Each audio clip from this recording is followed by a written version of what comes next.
Hi, ayan guys, magandang gabi po sa ating lahat. So tanong po galing kay Romy Sugwa. Alright? Sir, paano mag-restore ng account na na-block? Alright. Guys, ganito po guys. May mga factor din po tayo kung bakit po nabablock yung ating mga accounts. And sir, di ko po alam kung taga saang city po kayo. And if you are from Cebu, yung office po natin dito sa Cebu sir is nasa harap po tayo ng North Bus Terminal.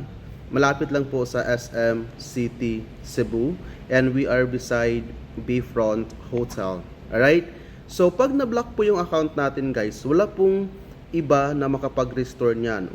Kahit kaibigan nyo, kahit kapwa driver nyo, hindi po kayo matutulungan. Once ma-block po yung account natin guys, once ma-off shift yung account natin guys, yung makakatulong lang po natin is yung mga mismong mga Maxim admins. It means sa office lang po talaga yan na-fix. Ano po ba yung mga factors or reason bakit po nabablock? Number one, may tendency po na meron na po kayong account previously. At the same time, parang nag-stop si driver and nag-create po siya ng panibagong account. Automatic, madidetect yun sa system and magdoduplicate siya.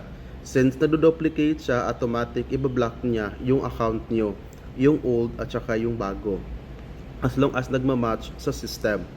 So, yan po yung advice ko. Kaya nga po, if nagka-problema yung account natin, wag po tayong gagawa ng panibagong account. Instead, i-fix po natin siya.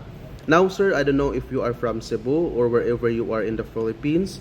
So, if you are from outside Cebu, you can comment your Laga number so I can definitely help you, or probably I can connect you over to the department or to the city where you are situated. Alright?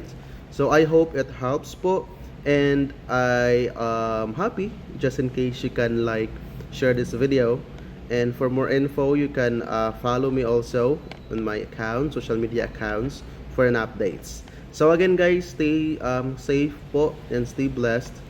Good luck everyone and God bless. Bye bye.